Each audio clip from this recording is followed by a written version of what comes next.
اعوذ باللہ من الشیطان الرجیم بسم اللہ الرحمن الرحیم فجاءتہ احداہما تمشی علی استحیاء، اب ان دو عورتوں میں سے، دو لڑکیوں میں سے ایک آئی اس کے پاس چلتی ہوئی شرم کے ساتھ، لجاجت کے ساتھ اور شرم کے ساتھ۔ قالت ان ابی یدعوک، اس نے کہا کہ میرے والد آپ کو بلا رہے ہیں، لیجزیک اجر ما سقیت لنا، تاکہ آپ کو بدلہ دیں، اجر دیں، آپ نے جو مشقت اٹھائی، جھیلی، پانی کھینچا کنویں سے ہماری بھیڑوں بکریوں کے لیے، تو اجر ما سقیت لنا، ہمارے والد چاہتے ہیں کہ آپ کو کچھ اس کا اجر دیں۔ فلما جاءہ، جب وہ وہاں پہنچے اس کے پاس، وقص علیہ القصص، اور سارا قصہ انہیں سنایا، ساری بات سنائی، سارا بیان۔ قال لا تخف، انہوں نے کہا اب ڈرو نہیں، نجوت من القوم الظالمین، تم نجات پا چکے ہو اب ظالموں کی قوم سے، یعنی یہاں تک ان کی رسائی نہیں ہے، یہاں آرام سے رہو، کوئی تمہیں کھٹکا نہیں ہوگا، کوئی اندیشہ نہیں ہوگا۔ ان کے بارے میں اصل میں اختلاف ہے کہ بعض لوگ انہیں شعیب قرار دیتے ہیں، حضرت شعیب علیہ السلام مدین میں چونکہ انہیں مبعوث کیا گیا، اور اسی اعتبار سے علامہ اقبال کا بھی وہ شعر ہے کہ اگر کوئی شعیب آئے میسر، شبانی سے کلیمی دو قدم ہے، یعنی حضرت موسیٰ علیہ السلام چرواہے کی حیثیت سے حضرت شعیب کی خدمت میں رہے، 8 سال یا 10 سال ان کی خدمت گزاری کی، تو اس کے نتیجے میں ان میں وہ اوصاف پیدا ہو گئے، ان کی تربیت کے نتیجے میں، کہ وہ چرواہے سے بڑھ کر کلیم بن گئے، اللہ کے کلیم بن گئے۔ تو یہ تربیت حضرت شعیب کی ہے، لیکن یہ بات غلط ہے۔ اصل میں حضرت شعیب کا معاملہ ہم پڑھ چکے ہیں کہ وہ اللہ کے رسول تھے، اور رسول اگر تو زمانہ انہی کا تھا جب کہ ابھی وہ دعوت دے رہے تھے، تب بھی وہاں رنگ کچھ اور ہونا چاہیے تھا بالکل، اور اگر وہ رسول اس وقت ہیں جب کہ قوم ختم ہو چکی ہے، اس کے بعد جو بھی اہل ایمان بچ گئے ہیں اور حضرت شعیب بچ گئے ہیں، اگر یہ اس کے بعد کا مسئلہ ہے تو ان کا جو مقام ہونا چاہیے تھا وہاں پر یہ ممکن نہیں ہے کہ ان کی بیٹیاں اس طریقے پہ پریشان ہو اور کوئی جو ہے ان کی امت میں سے کوئی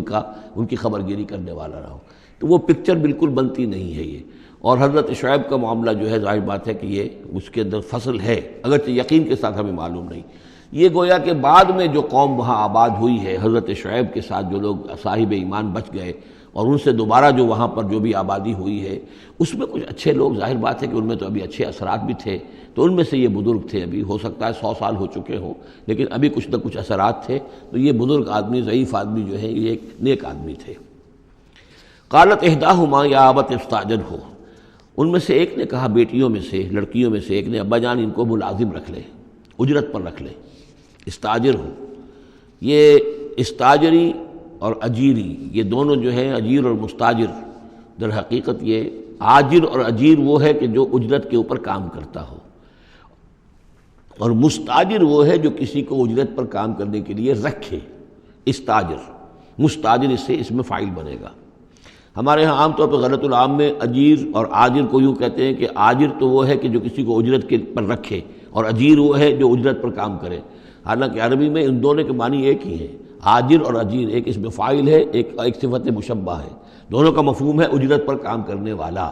اور جو اجرت پر کام لیتا ہے وہ مستاجر ہے۔ یا ابت استاجر ہو، ابا جان ان کو ملازم رکھ لیں، ان خیر من استاجرت القوی الامین، یقیناً بہترین آدمی جسے ملازم رکھا جائے وہی ہوتا ہے جو القوی ہو، طاقتور ہو۔ وہ دیکھ لیا تھا کہ حضرت موسیٰ علیہ السلام سے کوئی جو ہے وہ وہاں کے چرواہوں میں سے کسی نے الجھنے کی کوشش نہیں کی، وہ ڈر کے ادھر ادھر ہو گئے اور کسی نے جو ہے ان کو روکا نہیں، تو طاقت والے بھی ہیں اور امین ہیں۔ انہوں نے یہ مشاہدہ کر لیا تھا کہ کوئی بری نگاہ حضرت موسیٰ نے نہیں ڈالی ہوگی ان لڑکیوں پر، تو ظاہر بات ہے کہ اس معاملے میں تو عورت کا جو ہے احساس بہت بیدار ہوتا ہے کہ کسی مرد کی عورت کس قسم کی نگاہ جو ہے کس قسم کی ہے جو اس پر پڑ رہی ہے، تو اسے چونکہ ذاتی تجربہ ہو چکا تھا کہ ان کے اندر وہ امانت پوری موجود ہے، اور کسی درجے میں بھی نگاہ کی خیانت بھی ان میں نہیں ہے، تو جس شخص کی نگاہ میں خیانت نہیں ہے وہ اور کسی معاملے میں کیا خیانت کرے گا۔ کہ قالت احداہما یا ابت استاجر ہو ان خیر من استاجرت القوی الامین، ابا جان ان کو ملازم رکھ لیجئے، اس لیے کہ ملازمت کے لیے بہترین شخص وہی ہوتا ہے جو طاقتور بھی ہو، کام کر سکے خوب، اور یہ کہ امین ہو، اعتبار کی قابل ہو۔ قال انی ارید ان انکحک احدی ابنتی ہاتین، انہوں نے کہا وہ صاحب جو بزرگ ہیں شیخ مدین کہ میں یہ ارادہ رکھتا ہوں، میرا خیال ہے کہ اپنی بیٹیوں میں سے ایک کو تمہارے نکاح میں دے دوں اے موسیٰ، علی ان تأجرنی 8 حجج، لیکن اس پر کہ تم 8 سال تک میرے ہاں اجرت پر کام کرو، میری ملازمت کرو۔ یہ جو مہر کا معاملہ ہے یہ پھر پچھلے زمانے میں ایسا ہی ہوگا جیسے آج کل پٹھانوں میں بھی ہوتا ہی ہے ابھی، کہ وہ مہر جو ہے وہ والدین لے لیتے ہیں رقم جو ہے، گویا کہ وہ اس لڑکی کو جو پالا ہے پوسا ہے تو یہ در حقیقت اس کا بدل ہے وہ جو لے رہے ہیں کہ ہم نے اس کو پالا پوسا، آپ تمہارے حوالے کر رہے ہیں تو ہمیں اس کی رقم دو، جبکہ اسلام میں آ کر اس کو بدل دیا گیا ہے۔ مہر جو ہے لڑکی کا حق ہے، وہ اس کے والدین کا حق نہیں ہے۔ البتہ اس وقت معلوم ہوتا ہے کہ رواج یہی تھا کہ چونکہ اپنی بیٹی نکاح میں دینے کے لیے تیار ہو رہے ہیں تو اس کے عوض اپنی ملازمت کروانا چاہتے ہیں کہ تم میری ملازمت کرو، میری خدمت کرو 8 برس تک، تو یہ گویا کہ بدل ہو جائے گا اس کا کہ میں اپنی ایک بیٹی کا نکاح تم سے کر دوں گا۔ فَإِنْ أَتْمَمْتَ عَشْرًا فَمِنْ عِنْدِكَ، اور اگر تم 10 سال کر دو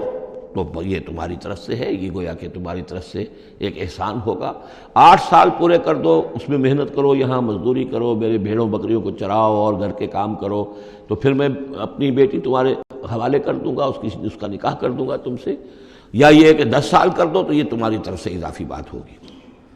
وَمَا أُرِيدُ أَنْ أَشُقَّ عَلَيْكَ، اور ساتھ ہی یہ بھی دیکھ لو میں تم پر کوئی سختی کرنے کا ارادہ نہیں رکھتا، یعنی تمہیں جو ملازم رکھ رہا ہوں تو ایسا نہیں کہ بہت بھاری کام تم پر ڈالوں گا، میں تمہیں مشقت میں ڈالنا نہیں چاہتا۔ سَتَجِدُنِي إِنْ شَاءَ اللَّهُ مِنَ الصَّالِحِينَ، تم انشاءاللہ مجھے پاؤ گے کہ میں نیک انسان ہوں، صحیح ہوں، راست باز ہوں، اور جو معاملہ ہے معاملے کا کھرا آدمی ہوں۔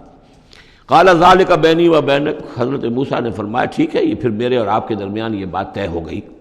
ایما الاجلین قضیت، ان دونوں مدتوں میں سے جو بھی میں پوری کر دوں۔ 10 سال کا آپ تقاضا نہیں کر سکتے، تقاضا 8 سال کا ہوگا، ویسے یہ کہ میں چاہوں تو 10 سال پورے کر دوں، لیکن وہ میری آپشن پر ہوگا۔ ایما الاجلین قضیت فلا عدوان علی، پھر مجھ پر کوئی زیادتی نہ ہو۔ واللہ علی ما نقول وکیل، اور جو کچھ ہم کہہ رہے ہیں اللہ اس پر وکیل ہے، اللہ ہی اس کا ذمہ دار ہے۔ فلما قضا موسیٰ الاجل، جب موسیٰ نے وہ مدت پوری کر دی، وسارا باہلہ، اب وہ اپنے گھر والوں کو لے کر چلے، اب مصر کی طرف واپس لوٹ رہے ہیں کہ اب اتنا عرصہ بیت گیا ہے، 10 سال ہو گئے یا 8 سال ہو گئے یا 9 سال ہو گئے، اب بہرحال وہ معاملہ بھی ٹھنڈا پڑ چکا ہوگا، وہاں پر قتل وغیرہ کا کیا حالات وہاں ہوئے یہ بھی معلوم نہیں ہے۔ بہرحال وہ چلے ہیں واپس، سارا باہلہ لے کر چلے اپنے گھر والوں کو، یعنی اپنی اہلیہ کو۔ آنس من جانب طور نارا، انہوں نے پہاڑ کے ایک طرف ایک سائڈ پر طور کے انہوں نے آگ دیکھی۔ قال لأہلہم کثوا، انہوں نے کہا اپنے گھر والوں سے کہ ذرا یہاں انتظار کرو، ٹھہرو، انی آنست نارا، میں نے آگ دیکھی ہے، لعلی آتیکم منہا بخبر، ہو سکتا ہے کہ میں وہاں سے یہاں جاؤں اور وہاں سے کوئی خبر لے کر آؤں، یعنی یہ کہ راستے کے بارے میں معلومات صحیح کہ کہیں ہم بھٹک تو نہیں گئے ہیں، ہم کدھر جا رہے ہیں۔ او جذوۃ من النار، یا پھر میں آگ کا ایک انگارہ لے آؤں وہاں سے، لعلکم تصطلون، تاکہ اس سرد رات میں یہاں ہم آگ جلا لیں، اور یہ کہ اس سے کہ آپ لوگ جو ہیں وہ سینک سکیں۔ صدق اللہ العظیم۔